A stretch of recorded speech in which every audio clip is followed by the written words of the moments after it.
There are two different ways to test a null hypothesis. In the beginning statistics course, introductory statistics, we teach students to find the z-score and then go ahead and look up its corresponding probability value.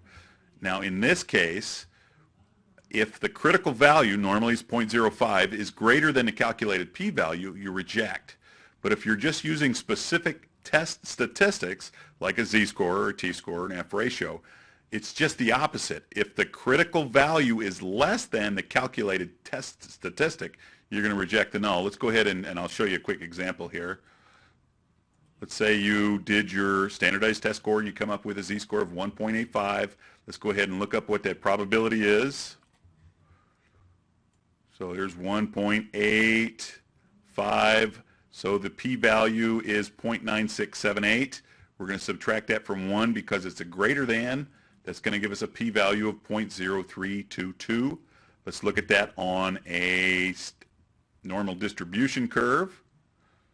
Now remember, the confidence intervals,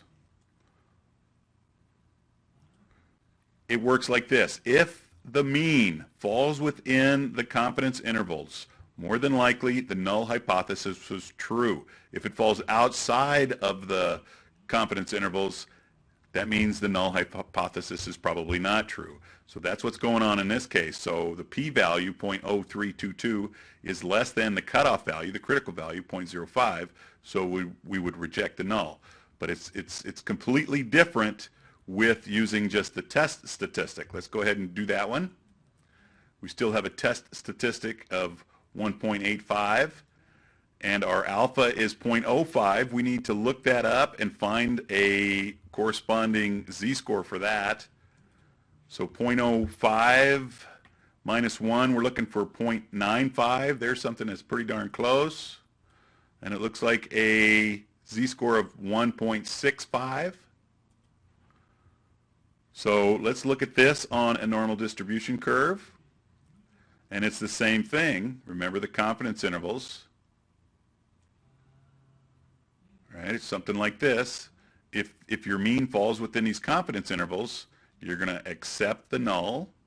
If it falls outside of the confidence intervals, that means that the null is probably not true. But now remember, these are exactly the same this is exactly the same question. So if it falls within the confidence intervals, accept.